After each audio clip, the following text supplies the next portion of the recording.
Olha, testes podem literalmente definir o nosso futuro. Eles têm o poder de abrir portas ou de fechá-las, sabe? Influenciam desde uma vaga de emprego até uma oportunidade de estudo. As consequências são enormes. E é exatamente por isso que a maneira como esses testes são feitos e aplicados é tão, mas tão importante. Pensa bem, quando um teste de QI acaba determinando a trilha educacional de uma criança, ou quando um teste de personalidade é o fator decisivo para alguém conseguir o emprego dos sonhos. É nesses momentos que um teste deixa de ser só um exercício, né? Ele se torna um evento que muda a vida de uma pessoa. E é por isso que existem regras bem rígidas para proteger todo mundo. Ok, vamos mergulhar nisso. Para entender de verdade a avaliação psicológica, a gente precisa conhecer as duas grandes forças que a regulam, a ética e a lei. Pensa assim, a ética é como uma bússola moral para o profissional, sabe? Ela aponta o que deveria ser feito. Já a lei, bom, a lei é o livro de regras da sociedade, que define o que tem que ser feito. Às vezes elas andam juntas, mas, olha, não são a mesma coisa. Vamos começar então por essa bússola ética.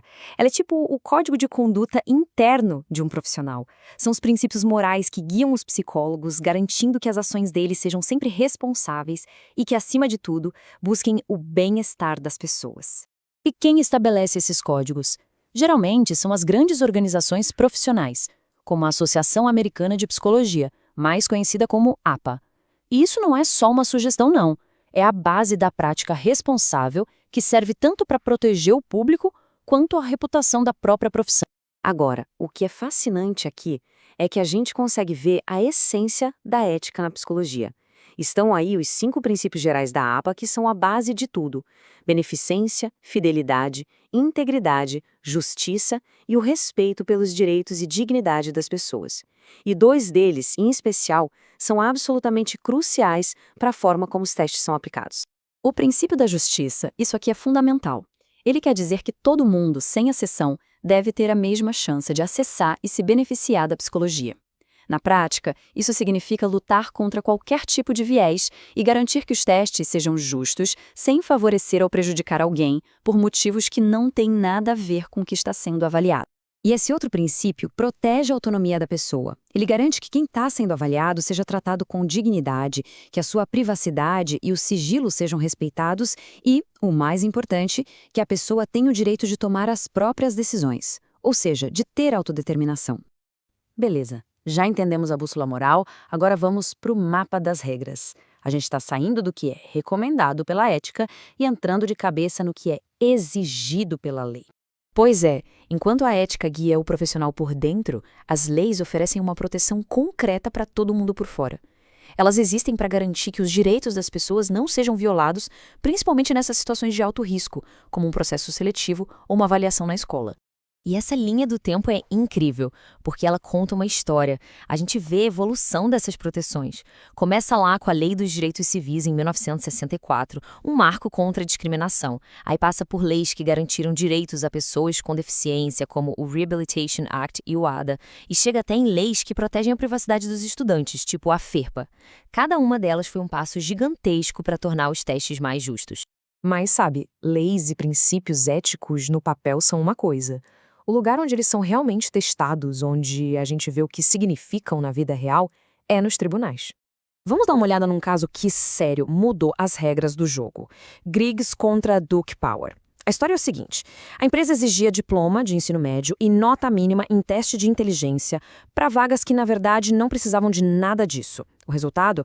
Isso acabava excluindo de forma desproporcional os candidatos afro-americanos. A decisão da Suprema Corte foi um divisor de águas. A Corte basicamente disse que qualquer teste ou requisito para uma vaga precisa estar diretamente ligado àquele trabalho. Não adianta só dizer que o teste mede alguma coisa. Tem que provar que essa coisa é essencial para a função. É o que eles chamaram de necessidade do negócio. E aí é que vem um ponto crucial.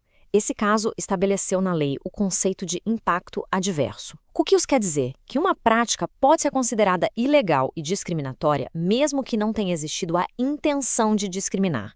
Se o resultado da prática prejudica um grupo protegido, ela já é um problema.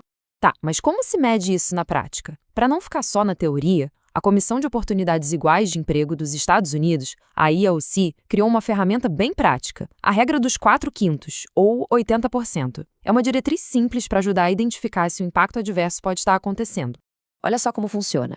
Nesse exemplo, o grupo com a maior taxa de contratação foi o de asiáticos, com 60%. Calculando 80% de 60, a gente chega em 48%. Agora, olha a taxa dos candidatos hispânicos. Só 30%, bem abaixo dos 48%.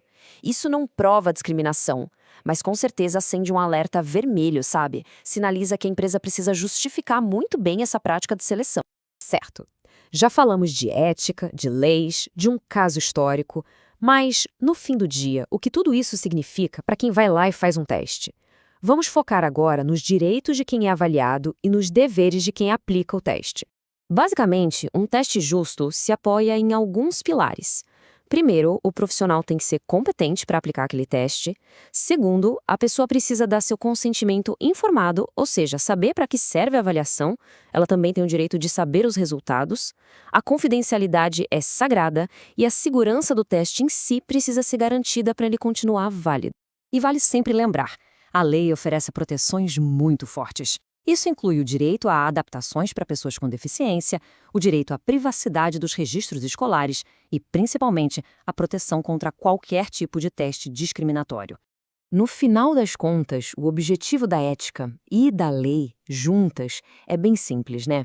É garantir que a avaliação psicológica seja uma ferramenta para o bem, que ela seja usada de forma justa e válida para ajudar as pessoas, e não para criar barreiras injustas no caminho delas.